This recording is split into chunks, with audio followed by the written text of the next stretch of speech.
Welcome back to Unleashing You. Today, I speak with Amanda McKoy Flanagan, a New Yorker turned Coloradan. Amanda masterfully combines urban insights with a nature-inspired philosophy in her approach to love and loss. She is an author, podcaster, motivational speaker, certified intuitive grief coach, and energy healer. Amanda recently released her award-winning memoir, Trust Yourself to Be All In, Safe to Love and Let Go, and is the co-host of the Soul Rising podcast.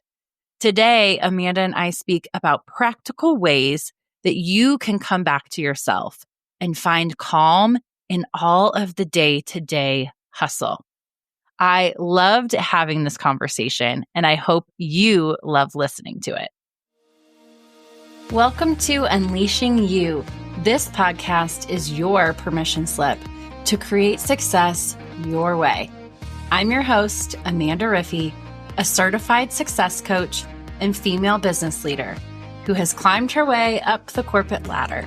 I've been through burnout and back and found the tools to bring fun and enjoyment to my career while creating powerful results and leading in a way that feels authentic to me. This show brings you conversations with women just like you who have created massive success for themselves and are doing it in their own way.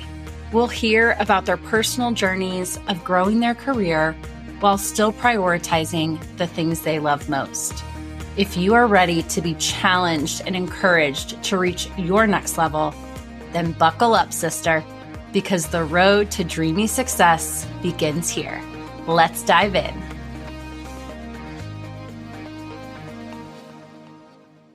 Amanda, welcome to Unleashing You. How you doing? I'm good, Sister Amanda. Two Amandas. I know. We got the double Amandas on the podcast today, which Amanda squared. Yes, which just means it's going to be a great episode because we can't go wrong with that much Amanda in one sitting. That's right. I love it. Okay. So we are going to talk today about finding calm internally in just like the day-to-day life. So we live in a lot of, I'll say chaos, but just in general, right? Like things don't always go the way we want them to. But I know one of the things that you're really good at is finding that internal calm and the things that you can control in that situation. So I want to dive into that conversation with you today. But I first want to just start out with your story because, there's definitely, I'm sure, people listening who have not been introduced to you before. So why don't you just start out with telling us about your story, your journey, your business. Tell us a little bit about you. Great. Well, I'm so happy to be here. Thank you for having me. And hi, everybody. Yeah, I am an author. I'm a podcaster. I'm a speaker. I'm a certified grief coach. I'm launching my business in January, so I haven't actually done that formally yet. I've kind of been doing it, but not getting paid for it. So I'm doing that. I'm also an energy healer. I'm certified in Reiki, EFT tapping, chakra clearing, readings, all that kind of stuff. My story centers around grief. That's sort of the catalyst for all the work that I'm doing.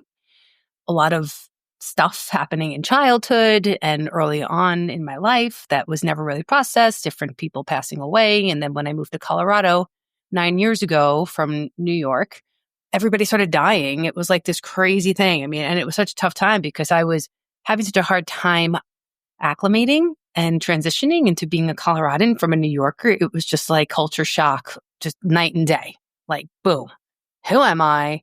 Or how do I fit in here? It was really a very self-reflective, deep time for me. And I was really going through an identity crisis. And then during that time, I had a couple of aunts who passed away, my mom's cousin, my first cousin, 4 months before my brother, the last two, my cousin and my brother, from overdoses, drug addiction related to drugs. And I never really dealt with the grief until my brother died. And that was like, it all just kind of came up and it started affecting my relationship with my husband. We went through a whole bunch of marriage counseling, private counseling. I want to say had PTSD. I don't know if it ever truly goes away, but he's done so much work and he's like a totally different person. And we managed to make it through that time. I feel like most marriages go through that like tough time. I don't know. I say between like 7 and 10 years. It's kind of like this thing. And it's like, you either work on it or you don't. So my whole thing is all the work that I do is around healing our own unhealed trauma, our grief, our pain, so that we can show up in relationships wholeheartedly, like fully trusting, fully in love, and not just with the other person, but with ourselves, fully trusting ourselves that no matter what happens, no matter who stays, no matter who leaves, I always have myself. So it's this kind of walking this fine line of, yes, you are fully invested in this relationship, but you're fully invested in yourself too, so that you're not relying on that person or anything, a job, a home, whatever it is that's in your life. It complements you. It doesn't make you, it doesn't define you, so that when that thing goes, you're okay. I mean, yeah, I'm not saying you're not going to feel the pain, you know, you hit the floor or you do, you go through it and then, but you're going to rise, that you're going to come back. So my whole journey was really a journey toward unconditional self-worth, unconditional self-love, this radical authenticity in terms of like anything can be going on around me and I can be okay. I can choose to be okay. And that relates to the conversation we're going to have about this chaos, because I could choose to engage in whatever chaos is in my brain or going on around me, or I can make a decision not to, and to just center and to just be safe in my own self. That's really beautiful. It is. And I'm so excited to dive into this more with you because, I think in just number one, just thank you for sharing your story. I know you're always so open about just the trauma that you have been through.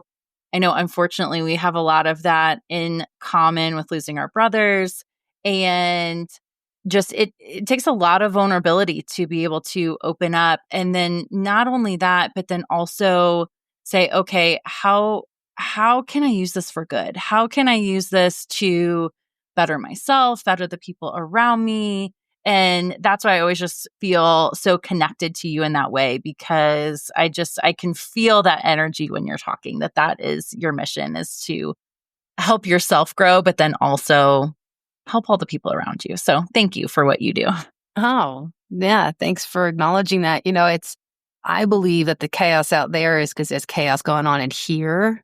And I don't think anything is going to get better until we do the work internally to feel at peace with ourselves. Yeah.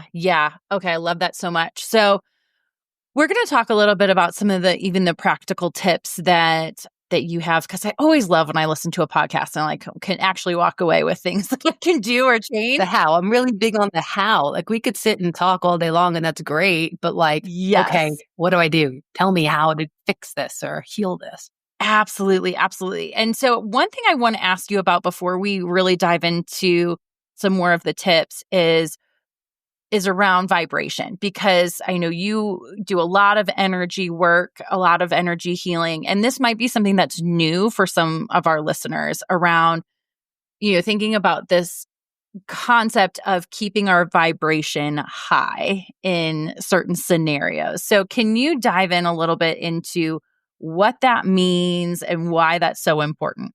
So I feel that it's a lot easier to go down into a negative space. And physics tells us that negative energy is actually heavier, it's denser.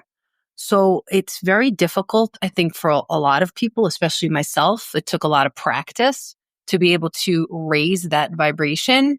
But over time, it comes easier. It's just a practice. I don't know if anybody out there meditates, but meditation is like the tried and true way. I mean, people have been doing it for centuries, right? And forever, thousands of years. And it's you could feel it. Like it's kind of difficult to describe, but it's almost just like a lightening. It's like a lighter, you feel like less kind of beholden to like the world and the issues in the world, or even yourself. And you're full of love. You're really bringing yourself to a state of love and compassion for yourself and for others. And when you embody that through, I always clear chakras first, all that stuff. And then I do my meditation, throw some prayers in there. Like, I don't really have like a set, like boom, boom, boom. It's kind of however I'm moved. Then I'll do some writing. It's kind of like just I don't know, like a half an hour of wherever I move to go. And I get to a place of love for myself and love for others. And I just feel buoyant, I guess is a word that I could use. It feels lighter. I mean, if I'm doing it for like 45 minutes or so, sometimes I can even get to a place where I feel like I'm I want to say levitating because that sounds I was gonna say crazy. floating was the word I was gonna think of. Yeah. Like floating, like just above, kind of like a bird's eye view. And that helps me to get to like dealing with like the outside world and all the chaos out there. Like being in that higher state, I can sort of look at even myself. I can kind of rise out of myself a little bit, to not sound too maniacal, but like I could be looking sort of at myself and my emotions really that are tied into chaos really only happens within and without because we're attaching an emotion to it. I can look at that more in a neutral way. I know that I'm in a high vibration state or high frequency energy when I'm filled with just a good, loving feeling of no judgment. It's non-judgmental. It's neutral. And it's just an observance or a discernment. And it happens from this sort of rising out of my own self and being able to see things from that space. Like I often suggest to people, like, if you were talking to somebody else, what would you tell them if they were in this situation? Or if you were not emotionally attached to this particular situation that you're going through, what would you do? You know, from more like a logical standpoint, which is interesting because the meditation, the high frequency, that whole world is not necessarily logical, but it actually brings you to a higher state of emotional maturity, emotional security. You're really in this place of looking at things from a more mature perspective. And it really just comes down to love. Yeah. And I think to your point, when I think a high vibration, that is when you're feeling love. Like when you are feeling love, you are in that high vibrational state. When you are feeling fear and scarcity and lack, then you're in a low vibration state. So if you just want to like book Yes. it almost. 100%. Yes, that's it. Yeah. And I love those coaching questions because that bird's eye view is actually a coaching tool that I was taught in my training as well. And it really is, it's not as woo as it sounds of like levitate out of your body. It's like literally like just picture yourself looking as an outsider into this situation. And I love your questions around like, what would you do if you weren't emotionally attached to the situation? Or if you were a friend giving advice to somebody else, what would you tell them? And it is when you can remove yourself and just look at it from that neutral perspective, as you said, that's a really powerful place to get to. And that is definitely a very high vibration type of state. The difficulty is maintaining that throughout your day, right? Like I could go, so I usually wake up like in a weird, funky space. I don't know about you, but like I dream a lot. I have like crazy dreams. I wake up, I got a lot going on. I'll go into my meditation cave, I call it, this little room in my house, and I have candles and crystals and cards and all the fun stuff. And I'll come out of that room different, and I'll come out just better, just healthier in every way. But then it could just kind of like go away. I could see something. I could, get an email. Something could, upset me, or, I get frustrated or impatient or just be human. My humanness can come out. And then Yeah. I'm like, what happened? I was in such a good place. Yeah. So let's talk about that a little bit. It's like, what do you do? Because you're like, okay, cool. I can start out my day meditating, but then life happens. So like, how do you keep that level of calm and that high vibration throughout the day? I just keep going back to it. I just keep returning to that place of centeredness, of groundedness, of the neutrality, the position of neutrality. I call it like, it's just a constant returning to.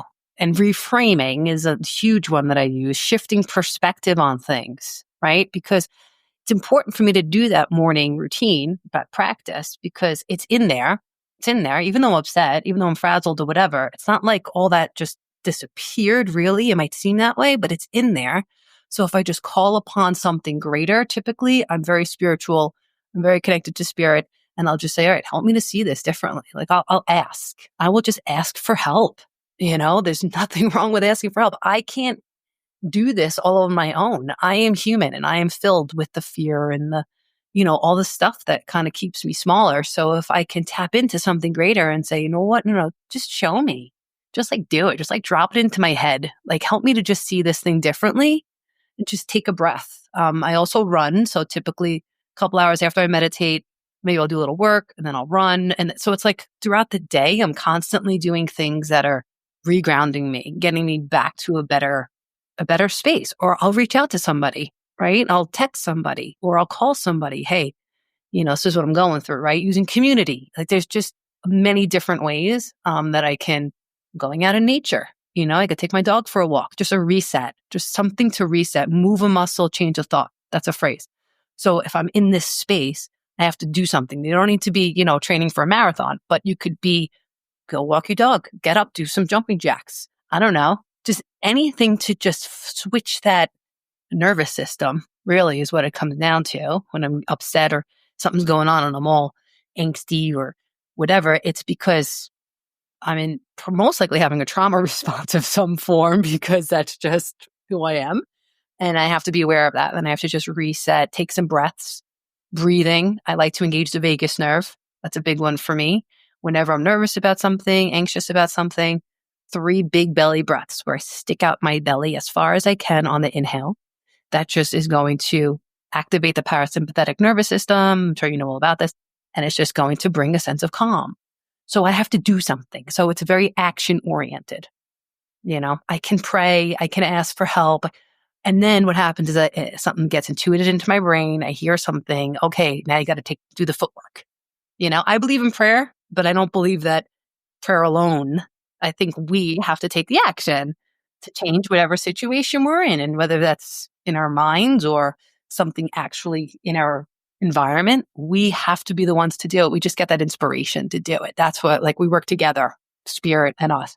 Yes, I think that's so good. And I love that you put in there, again, some of those practical things that we could do, hopefully sparking an idea in somebody because, like you said, move a muscle, change a thought. Was that the quote? I love that so much because it doesn't have to be, oh, I'm going to go out for this hour-long run. Like you also said, like get up and do 5 jumping jacks or get up and I love to just step outside sometimes, just feel the sunshine.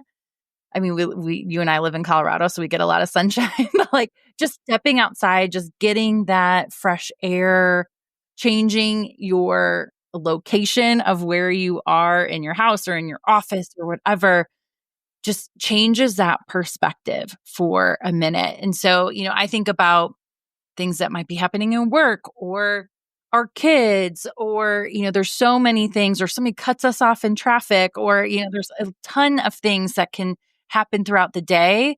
But I think to your point, the more we have those tools in our toolbox to be able to recenter ourselves in those moments, it can just be like a blip.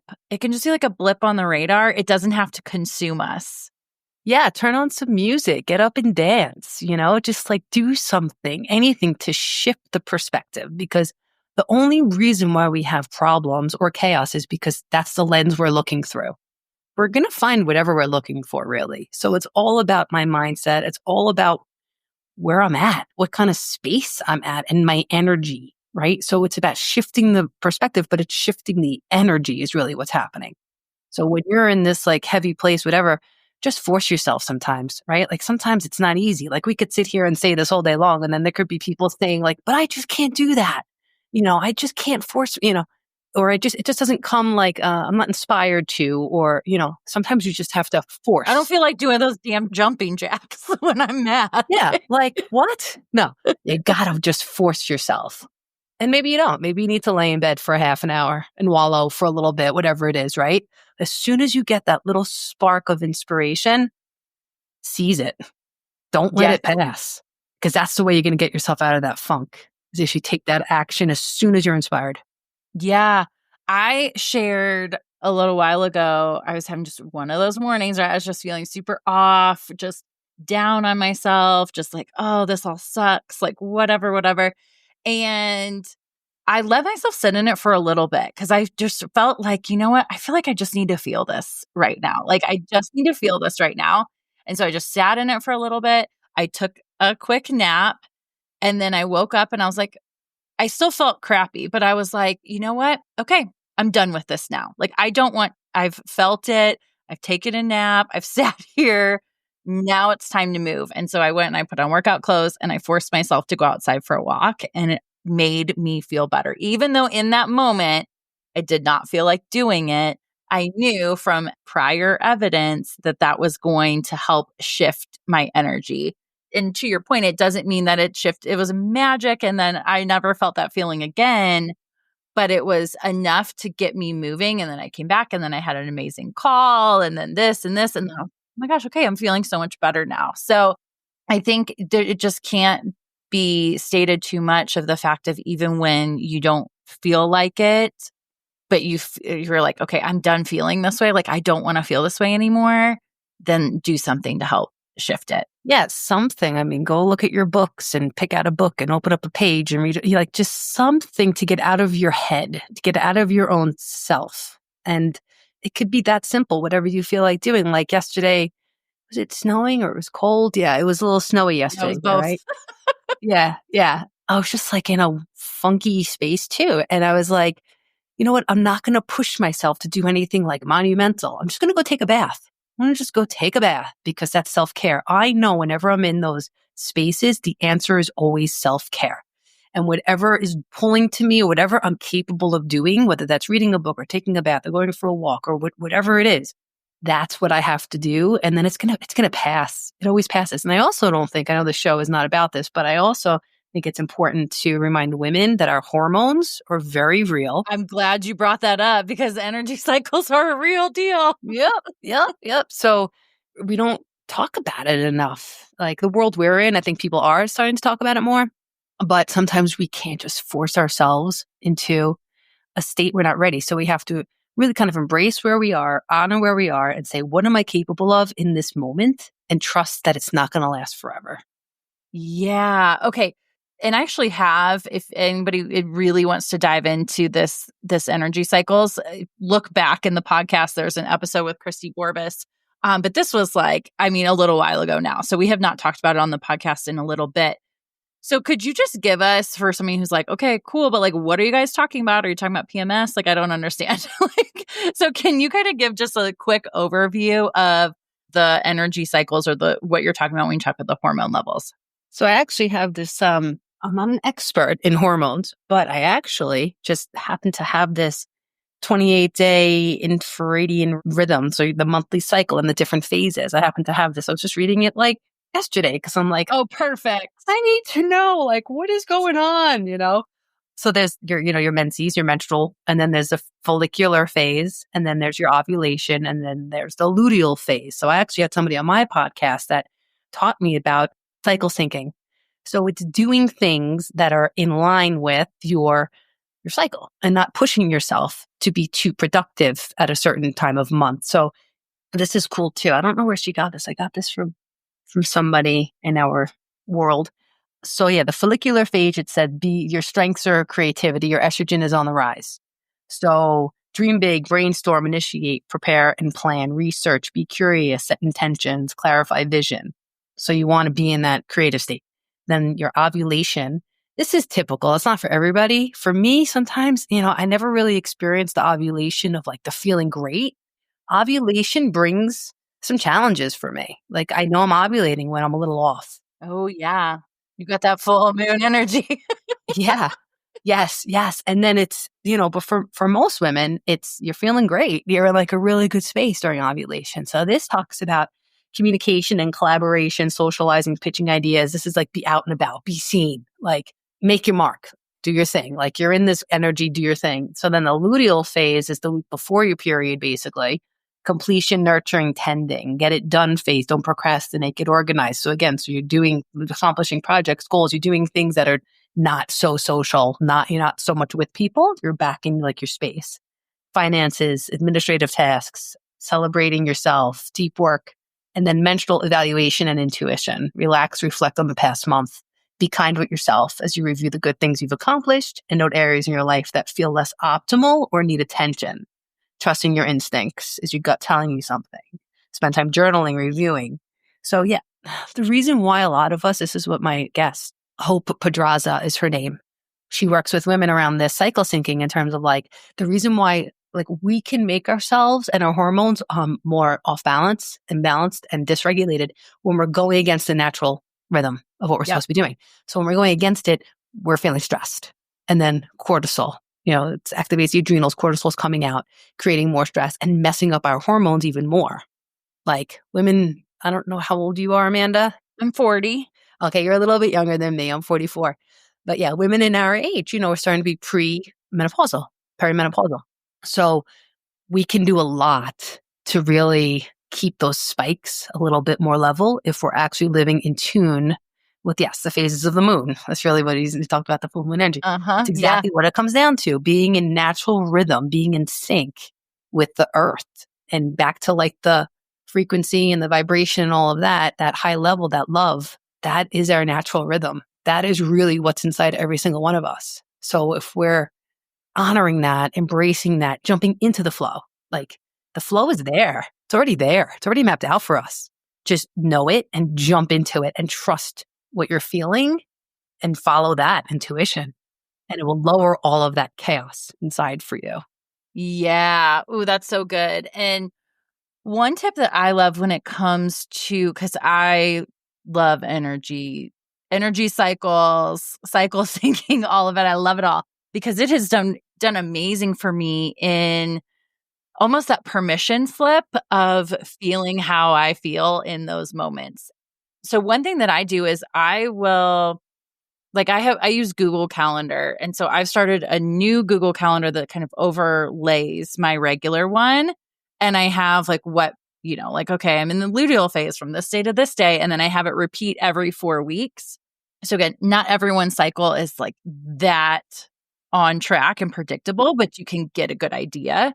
And then I find for myself, I love that you mentioned ovulation. Like people might think, oh, like that's always like, I'm supposed to be so radiant and I can go to these big parties or events or do a big presentation and nail it, which is true. But then there's also days where like just yourself, like you just feel off. So like for me, there is a day in my follicular phase that I always feel overwhelmed, always. And I started to track it because I was like, I feel like it's like a couple days after my period, but I don't know exactly. So I put it on the calendar and had it repeat. And it literally says when I wake up, like, you might feel overwhelmed today, but it's okay. It'll pass tomorrow.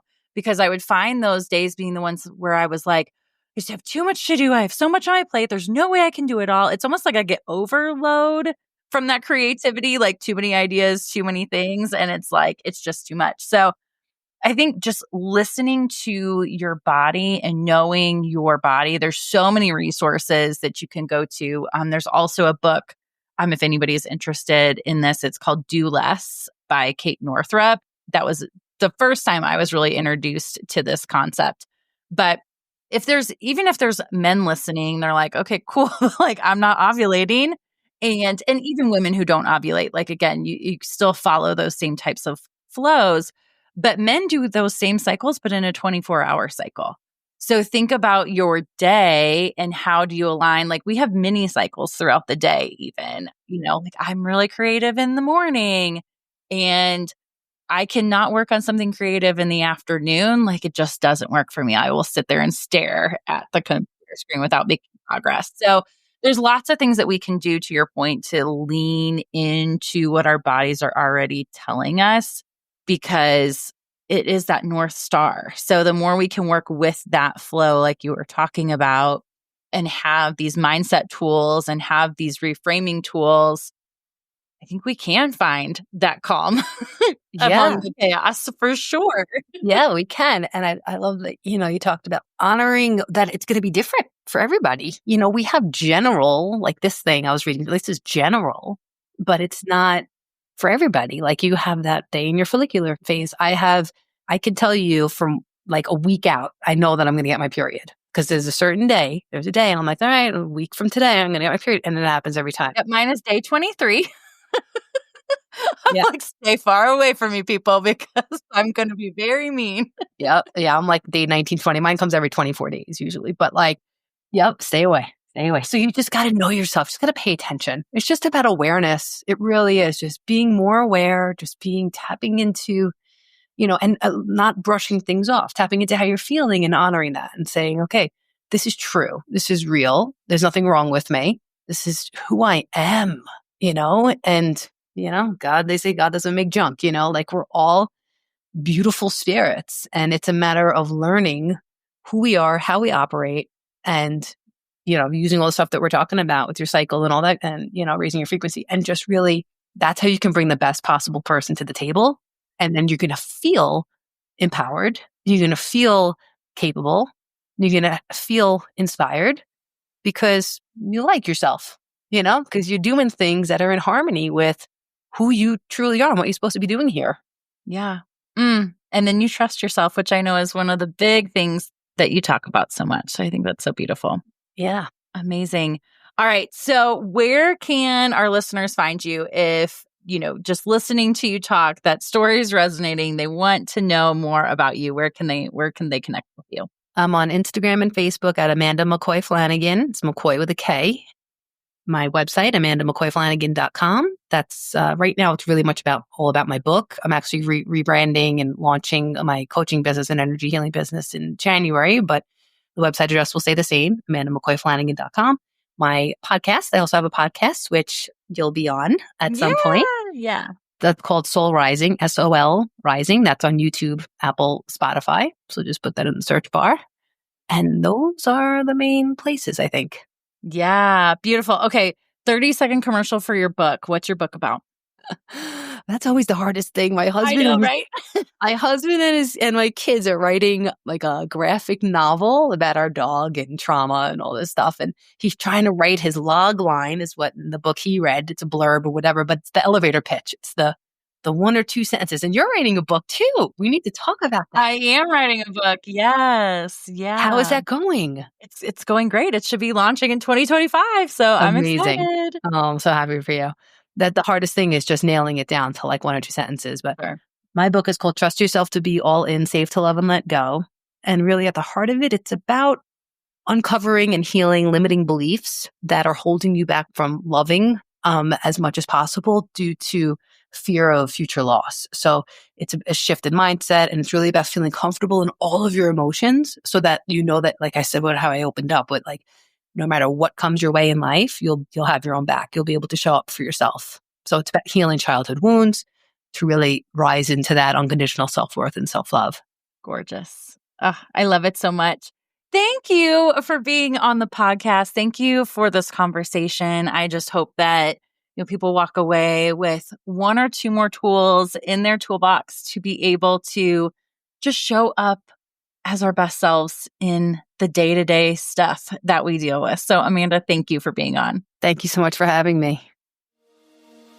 Thank you so much for tuning in to today's episode. If you'd like to continue this conversation, connect with me on Instagram and say hello. You can find me at AmandaRiffy_coaching. In the meantime, if you know you are ready to step into the next incredible version of you and want to completely accelerate your personal and professional growth, let's work together. I offer one-on-one private coaching as well as workshops and in-person events. There's really something for everyone. To learn more, visit my website at acrprofessionalcoaching.com or send me a DM on Instagram and start a conversation. And don't worry, I truly want all of us to succeed. So I promise I will never steer you wrong. Let's create a career and life you love. Chat with you again soon.